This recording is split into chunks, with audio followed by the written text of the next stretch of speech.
Hello, today I'm going to be reading chapter 26 of Takeout by Margaret Maron.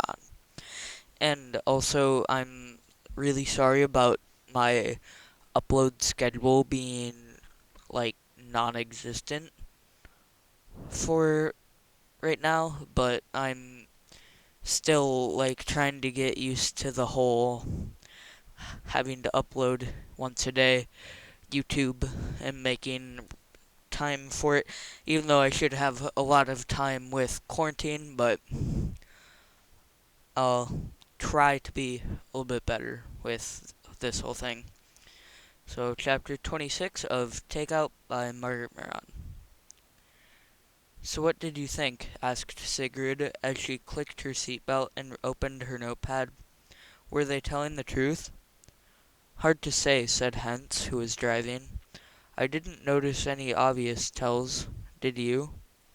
Sigrid smiled, widening eyes, gasps of recognition. If only.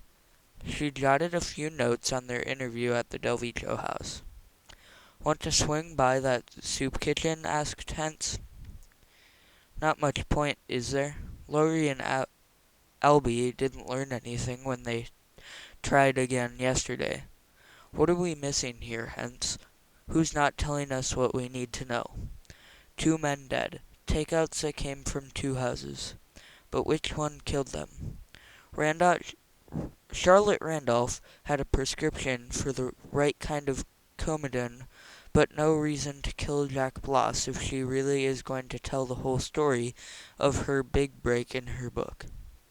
I'm willing to believe Ms. Delvicho still has some of her own old pills, but where's her motive for killing her godson? If anyone's not telling the whole truth, my money would be on her, though, said Hence as he braked for a red light.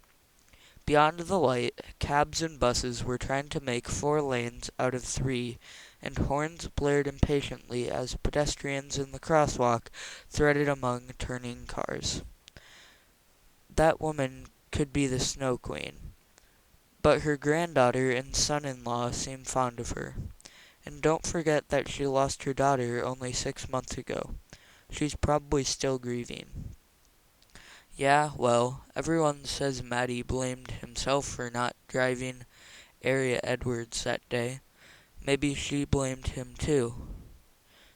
Sigurd was unconvinced. I'm not saying she couldn't have done it, and the poison is classically a woman's choice of method.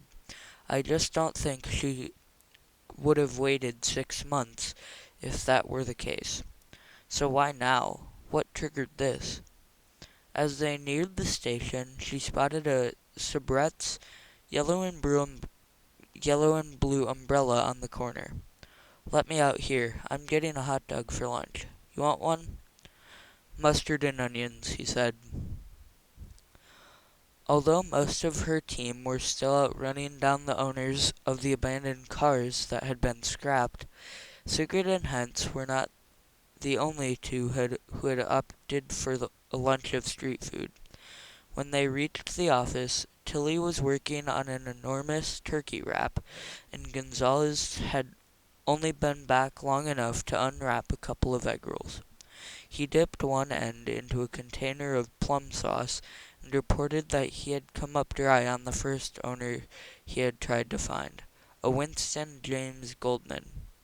The other name on his list belonged to an elderly man who was afraid that he was going to get socked with the parking fees. He had a bad case of pneumonia in January and was in the hospital for so long that he decided the fee was going to be more than the car was worth. His kids had been after him to quit driving anyhow. He still had his ticket though, so it wasn't Maddie's car. Tilly had been waiting with barely concealed eagerness for Gonzalez to finish his report so that he could talk. I think we can now say for sure which car it was, Lieutenant. A full copy of the report on the Area Edwards hit and run came in while you were out. And wait till you hear. He wiped his mouth and fingers on a paper napkin. It happened December 16th at a few minutes past 3, and the circumstances are pretty much like what we heard.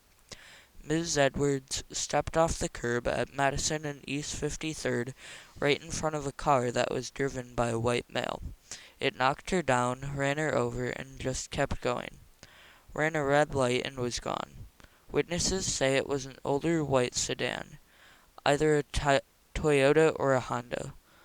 No license number, although one witness thought the N number was either an 8 or a 6. He handed Sigrid the report and paged through another file. Now look at this. The parking ticket for Vic's garage is time-stamped December 16th at 3:40, only 30 minutes after the incident. And one of those abandoned cars was a white Honda Civic with a license number ending in a 3. A 3 could be mistaken for a 6 or 8, right? Sigurd nodded and looked at the list of the former owners that he had compiled earlier.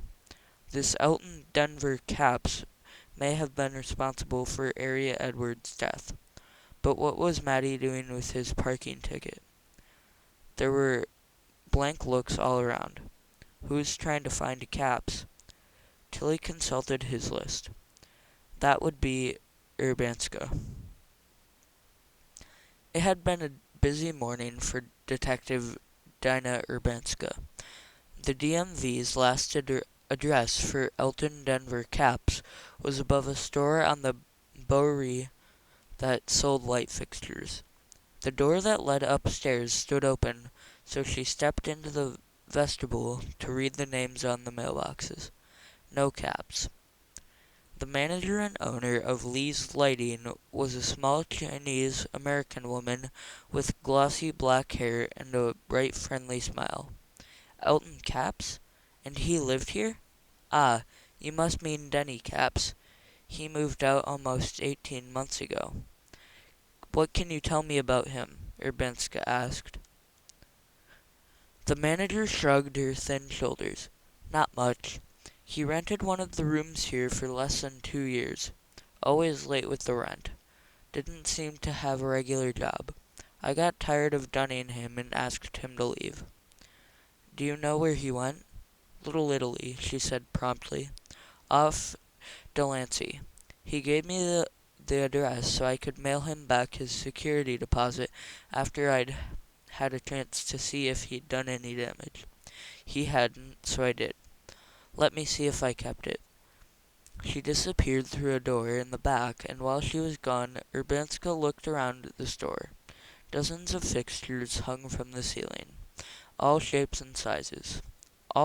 Everything from crystal chandeliers to hammered brass and black iron. Crowding the tables and counters were lamp bases of carved wood, shiny chrome, frosted glass, and blocky ceramics that were as colorful as a box of kindergarten crayons. A forest of floor lamps were massed in one corner, and at the back were shelves stacked with shades of all shapes. Ever since moving into the apartment she shared with 2 friends, she had wanted a lamp for reading in bed. Her room was small, though, and so was the bedside table, but here was a wall lamp with an adjustable arm that would give the necessary light without taking up any table space. The manager returned with the address for Denny Capps, and her dark eyes alertly followed Urbanska's. I can give you a good price on that wall lamp. How good? It was a very good price indeed, and as Urbanska pulled out her credit card, the woman said, You'll probably want a narrow rectangular shade so you can push the arm up against the wall, out of your way when the lamp's not in use. Let me show you what we have. Jim Lowry and Elaine Albee each returned empty-handed shortly before 1 o'clock. The Mercedes owner of record died last year, said Lowry, and his widow gave the car to her grandson. He told her someone had stolen it, but she didn't seem surprised to hear it had been involved in a drug deal. She says she never heard of Matty Mouton, and she has no idea where her grandson is. Albie had a similar report. The Pinto's owner got married several months ago and took her husband's name, which is why her new address didn't show up in the DMV's records. She said the car was a total lemon and she just wanted to be rid of it. Leaving it at a garage seemed as good a way as any. That was that was around Hanukkah, she said, which would be about a week before the date on the ticket, so there wouldn't be a connection with Mouton. Detective Urbanska joined them a few minutes later, carrying a large white plastic bag in one hand and a fruit salad in the other. Several strands of golden brown hair had come loose from their clips. Before she could reach her desk, the corner of her bag sent the open container of Gonzalez's plum sauce into his lap. "Damn it, Urbanska," he said, trying to wipe the sticky mess off his khaki slacks before heading to the lavatory. "Sorry, sorry, sorry," she wailed. Hence deflected the bag from his coffee cup as she passed, and the others watched as she stowed it in the knee-hole of her own desk without doing further damage. "Any luck?" Hence asked. "The owner of the white Honda wasn't at home," she said, "but I did get the name of his parole officer." "Parole officer?" asked Sigrid. "Yes, ma'am. The super at his building said he got out about 2 weeks ago."